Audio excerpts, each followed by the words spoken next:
নমস্কার বন্ধুরা, আমি মধুমিতা। আপনারা দেখছেন সবুজের সন্ধানে। বন্ধুরা, আমার পেছনে দেখতে পাচ্ছেন বেশ কফি চারা রয়েছে। এগুলো সমস্ত ফুলকপির চারা।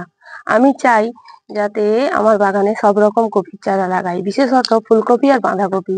ওলকপি মাটিতে লাগিয়ে দিলে মোটামুটি হয়ে যায়। আমার খুব শখ লাগে যে ছাদ বাগানে আমি বাঁধাকপি চারা করব। এবছর মানে খুব তাড়াতাড়ি আমি ফুলকপি চারা লাগিয়েছিলাম, গাছের গ্রোথ যথেষ্ট ভালো আছে। আশা করছি কিছু না কিছু আমি ছাদ বাগান থেকে কপি চারা মানে কপি পাবো। কিন্তু আমি বাঁধাকপি চারা লাগাতে চাই, সেই জন্য আমি কিছুটা মাটি রেডি করেছিলাম। আপনাদের দেখাবো যে খুব অল্প মাটিতে কিভাবে আমি বাঁধাকপির চারা লাগাবো।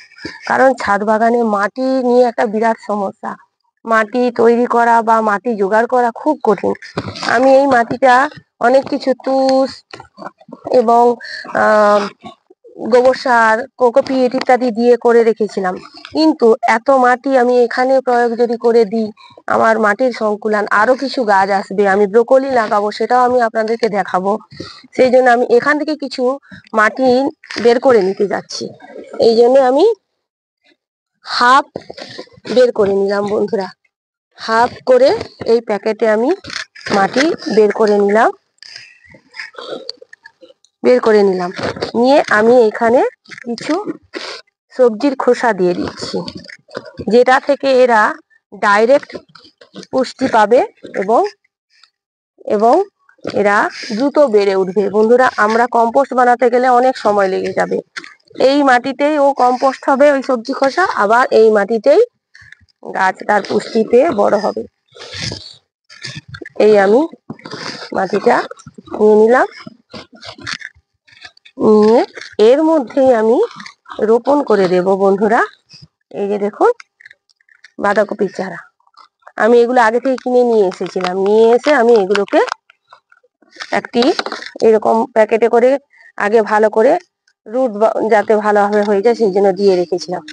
এইবার আমি এখানে এটি বসিয়ে দিচ্ছি বন্ধুরা। দেখুন এটি বসাচ্ছি। এখান থেকে আমি কিছু মাটি নিয়ে এর চারপাশে দিয়ে দিলাম।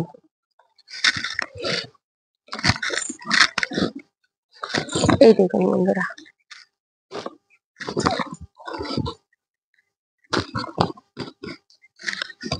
আপনারাও একে একটি সাপোর্ট দিতে হবে, কারণ গাছটি হেলে পড়ছে। এখানে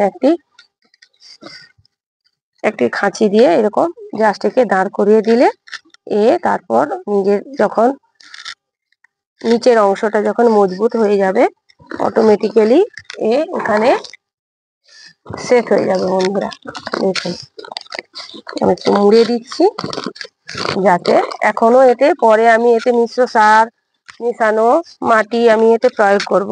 এখন আপাতত এইরকম ভাবে আমি এই গাছটিতে রোপণ করছি। এই গাছটি হলো বন্ধুরা, আমি আর একটি করে দেখাবো বন্ধুরা। এইরকম ভাবে কিভাবে আমি মাটি এবং সবজির খোসা দিয়ে বাড়িতে আমি ওইগুলোও বন্ধুরা ওইভাবেই করেছি বন্ধুরা। মাটি পাওয়াটা তো একটা বিরাট সমস্যার ব্যাপার। এবং শুধু মাটি না, আমাদের এখানে মাটি খুব শক্ত এঁটেল মাটি, যেটা জল বেরিয়ে যায় এবং খুব কাদা কাদা হয়ে যায়। সেই জন্য এখানে এই মাটিতে অনেক কিছু মেশাতে হয়, গোবর সার তো দিতেই হয় এবং বালি ইত্যাদি দিতে হয়। সেই জন্য এই তৈরি মাটি আমি কিছুটা নিয়ে নিচ্ছি বন্ধুরা, বের করে নিচ্ছি। নিয়ে এর মধ্যে পুনরায় আমি সবজির খোসা, এখানে আমার কলার খোসা, আলুর খোসা, কফি, শাকের পরিত্যক্ত, দেখুন শাকের পরিত্যক্ত অংশ, এইগুলো দিয়ে আমি এইবার এর মধ্যে কিছু কিছু মাটি দিয়ে দিচ্ছি।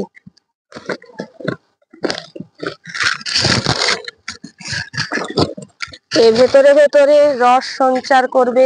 এ থেকে যে সবজির খোসা থেকে যে জুসটা বের হবে, সেই জুসটা এর মধ্যেই থাকবে বন্ধুরা, এবং এর খাদ্য গুণটা এর মধ্যেই থাকবে, বের হয়ে যাবে না। তা থেকে এই গাছ খাবার নেবে।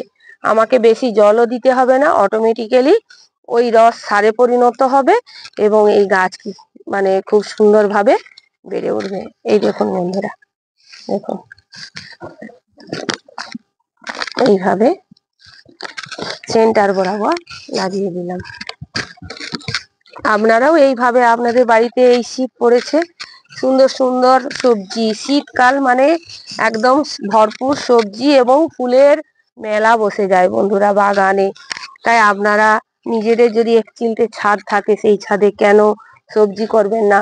প্রচুর বিষ দেওয়া সবজি খেয়ে খেয়ে আমাদের বিভিন্ন রকম অসুখ বিসুখ হচ্ছে, গ্যাস্ট্রাইটিস এবং আমাশয়, এছাড়া অন্যান্য ডায়াবেটিস, উচ্চ রক্তচাপ, এইসব রোগ লেগেই আছে প্রতি বাড়িতে।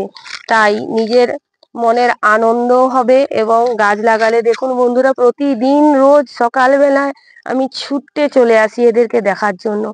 এইগুলো দেখলে আমার মন ভরে যায়। তারপর আমি পূজা আর্চা করি, অন্যান্য কাজে লাগি। আপনারাও যদি ছাদে বাগান করবেন, দেখবেন তার নেশা একটা আলাদা মানে রকমের। তাই আপনারা ছাদ বাগানে এইরকম গাছ করুন, ফুল ফল আপনার যেটা ভালো লাগে আপনি সেটাই করতে থাকুন। ছাদটাও ভরে যাবে সুন্দর সবুজ বা ফুলে ফলে এবং আপনার সময়টাও কাটবে। এবং গ্রিন প্রকৃতিতে আমরা যে ভাবে পলিউশন করছি, সেই পলিউশন থেকে রোধ করার জন্য আমরা এই ছাদগুলিকে ন্যাড়া না রেখে, রুক্ষ ছাদ না রেখে আমাদেরকে এই ছাদগুলিকেই ব্যবহার করতে হবে। অনেকে বলেন বন্ধুরা যে ছাদ নষ্ট হয়ে যায়। বন্ধুরা, আমার নিজস্ব একটি বক্তব্য যে মানুষের জীবনের কোনো গ্যারেন্টি নেই। আমরা কচু পাতার মতো, জল টপ করে যখন কার কখন মৃত্যু ঘটবে কেউ বলতে পারে না। তাই বাড়ি আমাদের আশ্রয়স্থল, সেটাকে মজবুত রাখা আমাদের দায়িত্ব। যেইভাবে আমরা আমাদের দেহের পরিচর্যা করি, সেরকম ছাদেরও পরিচর্যা আমরা নিশ্চয়ই করব। ছাদে বাগান করলে আমরা ছাদের যত্ন নিশ্চয়ই করব, সেটা আর আলাদা করে বলে দেওয়ার দরকার হয় না। তাই বন্ধুরা, আপনারা ছাদকেও ভালো রাখুন, ছাদের পরিচর্যাও করুন, তার সাথে সাথে ছাদে উপযোগী বাগান গড়ে তুলুন। বন্ধুরা, এই দুটো আমি আবার পরে লাগিয়ে নেব। আপনাদের কাছে এইগুলি পুরোপুরি লাগাতে গেলে ভিডিওটি অনেক বড় হয়ে যাবে, আপনাদের অমূল্য সময়। আপনারা চান যে ছোট ছোট ভিডিও দেখতে, তাই আমি আপনাদের সামনে তুলে ধরলাম। এইবার অল্প জল দিয়ে দিলাম বন্ধুরা, জাস্ট একটু জল দিয়ে দিলাম। গাছ লাগানোর পরে একটু জল দিতে হয় বন্ধুরা, তাই একটু জল দিয়ে দিলাম।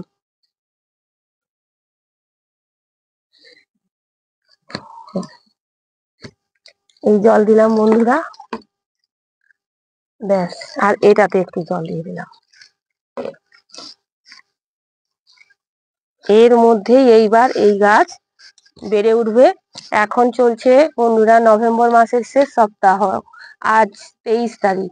তাই আমরা শীতকালে, শীতের মধ্যেই আশা করি এটা থেকে ছোট হোক বড় হোক, নিজের হাতের তৈরি করা সবজির যে স্বাদ, সে যারাই করে তারাই জানে। তাই আপনারাও ছাদে বাগান করুন, এইভাবে শাকসবজি লাগিয়ে ছাদকে ভরিয়ে তুলুন। আমার এই ভিডিওটি দেখে যদি আপনাদের ভালো লেগে থাকে, তাহলে আমার চ্যানেলটিকে সাবস্ক্রাইব করুন, লাইক করুন, শেয়ার করুন, কমেন্টস করুন। যদি কিছু জানতে চান আপনারা আমার থেকে, তাহলে আমি কমেন্টের উত্তর দিয়ে আমার যতটুকুনি জানা আছে আমি সেইটা আপনাদের সামনে তুলে ধরবো এবং আপনাদেরকে জানানোর চেষ্টা করব। আপনারা সবাই ভালো থাকবেন। নমস্কার।